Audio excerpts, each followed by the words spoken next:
প্রায় সময় স্টুডেন্টরা বলে ভাইয়া রিডিংয়ের কোয়েশ্চেন শেষ করতে পারি না, ভাইয়া রিডিংয়ের কোয়েশ্চেন্স অনেক লেন্দি। মেইন প্রবলেমটা হচ্ছে সবার রিডিং স্টাইলের মধ্যে, কারণ সবাই রিডিং কোয়েশ্চেন্সগুলি সবসময় রিডিং ইন ডিটেলস পড়তে যায়, মানে A to Z সবটাই তারা পড়তে যায়। এবং আপনি যদি 3টা প্যাসেজের মধ্যে A to Z সব পড়েন, আপনি কখনো সেটা টাইম মতন শেষ করতে পারবেন না। So if that is the case, what should be your reading style? আপনাকে যা জানতে হবে তা হলো স্ক্যানিং এবং স্কিমিং। স্ক্যানিং এবং স্কিমিং করেই আপনি আপনার IELTS-এ পুরো রিডিংয়ের পার্টটা শেষ করতে পারেন।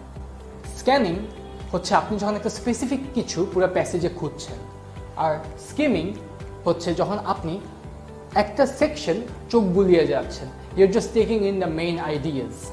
সো আপনি স্ক্যানিংয়ের সময় কোন জিনিসগুলি খুঁজবেন, এই ক্ষেত্রে আপনাকে জানতে হবে কিওয়ার্ডস কি, কিওয়ার্ডস কাকে বলে এবং কিওয়ার্ডস কীভাবে আপনি খুঁজে পাবেন। সো যেই জিনিসটা আপনাকে করতে হবে তা হচ্ছে কি, you have to know what keywords are. এটা আপনাকে যদি একটু ব্রেকডাউন করে দিই আমি, কিওয়ার্ডস হচ্ছে কি দুই ধরনের, একটা হচ্ছে গিয়ে কনস্ট্যান্ট কিওয়ার্ডস আর একটা হচ্ছে গিয়ে ভ্যারিয়েবল কিওয়ার্ডস।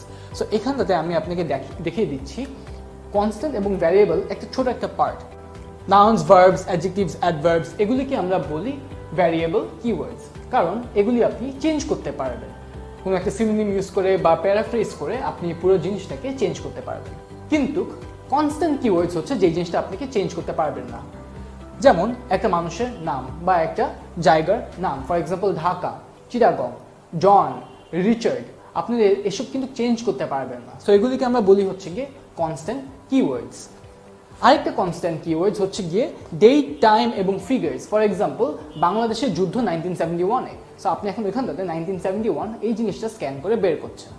অথবা ফর এক্সাম্পল রানা প্লাজায় 1300 জন মারা গিয়েছে, সো আপনি এখন 1300 আপনি 1300 খুঁজছেন পুরো প্যাসেজের মধ্যে।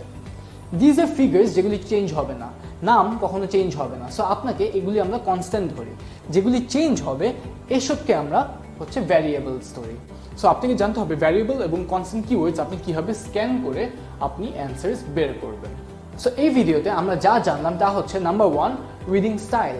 আপনাকে রিডিং ইন ডিটেল বাদ দিয়ে স্ক্যানিং এবং স্কিমিং শিখতে হবে।